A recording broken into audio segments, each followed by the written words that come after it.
Wayne Williams was pursuing a career in the radio and music industry when he suddenly became a household name in 1981. His notoriety did not come, however, as a result of his media pursuits. Instead, he became the lead suspect in one of the most famous murder cases ever to hit the state of Georgia, the Atlanta child murders.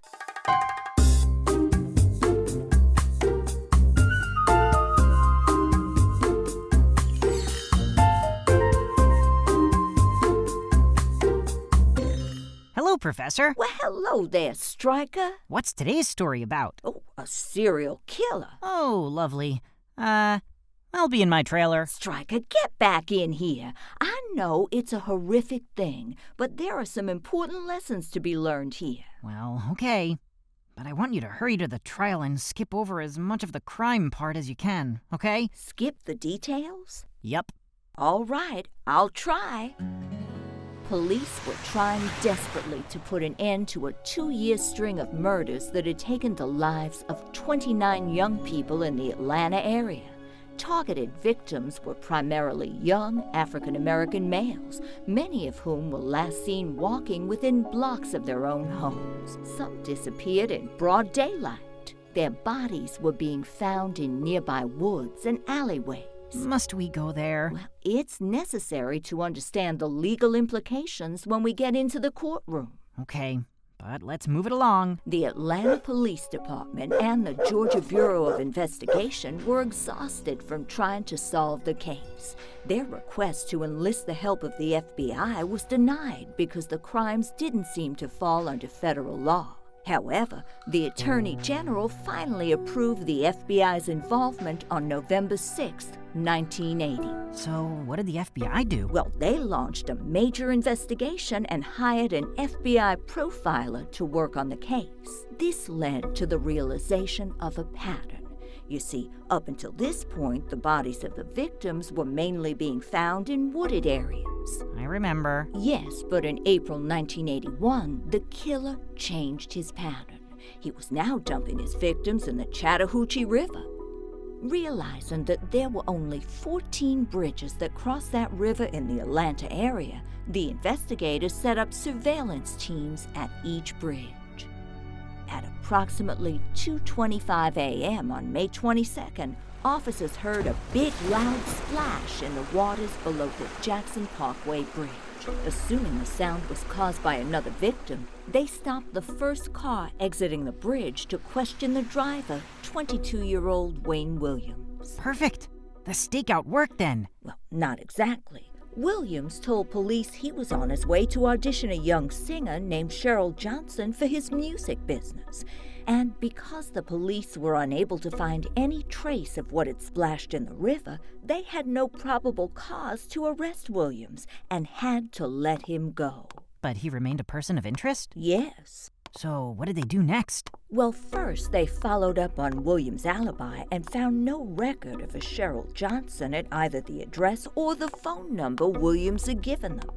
Then, 2 days later, the body of a 27-year-old man missing for several days was found downstream in the Chattahoochee. Yipes! Williams was brought in for questioning and failed several polygraph examinations, yet police still didn't think they had enough evidence to convict him.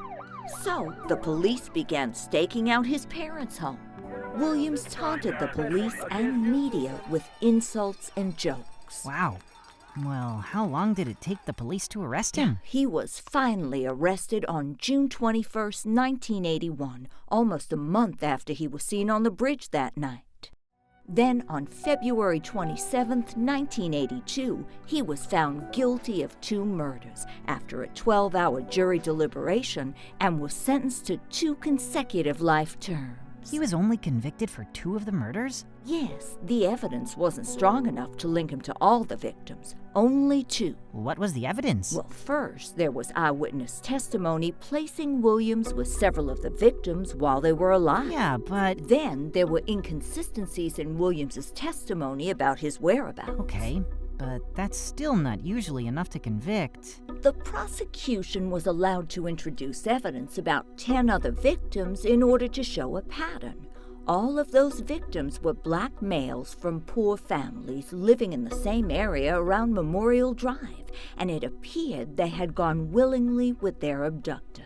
Their bodies were missing clothes and were dumped along busy roadsides or in the river. And then there were fibers. Fibers? What do you mean, fibers? Prosecutors were able to match 19 different sources of fibers from Williams' home and car to fibers found on a number of victims. Wow, that's compelling evidence. Yes, forensic scientists from the state's crime laboratory were able to match fibers from the Williams family German Shepherd, a leather jacket hanging in Williams' closet, a yellow blanket found under Williams' bed, and a gray glove found in his station wagon to fibers found on the victims. Even more compelling, there was an unusual green carpet fiber that was found initially on one of the young victim's shoes and traced back to a carpet on Williams' floor. This fiber was rare because it was only manufactured for a limited amount of time. And to top it all off, Williams, on his last day of trial, alienated the jury by becoming angry and showing what he referred to as the real Wayne Williams, as he argued with the prosecutor. Sounds like they had an awful lot of evidence. So why did the prosecutors only get 2 convictions? Well, fiber testing is not an exact science. Contrary to the DNA testing done in today's crime labs, which is much more conclusive, the fiber testing done at that time could only narrow down suspects and links to their alleged crimes.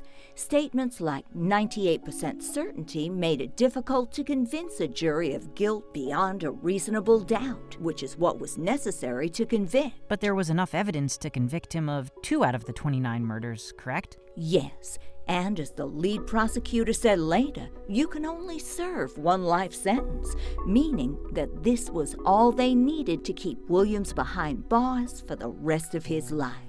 And that brings us to the best news of all.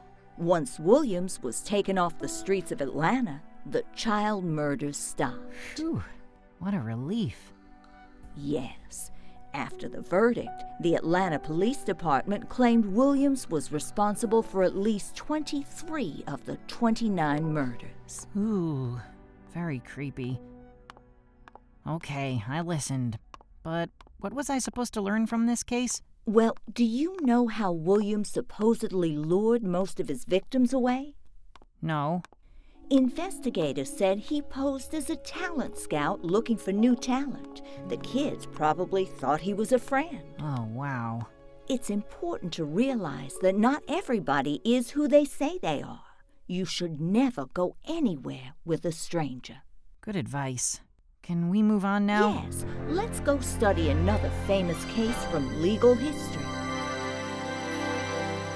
What case would you like to learn about next? Hopefully something less scary.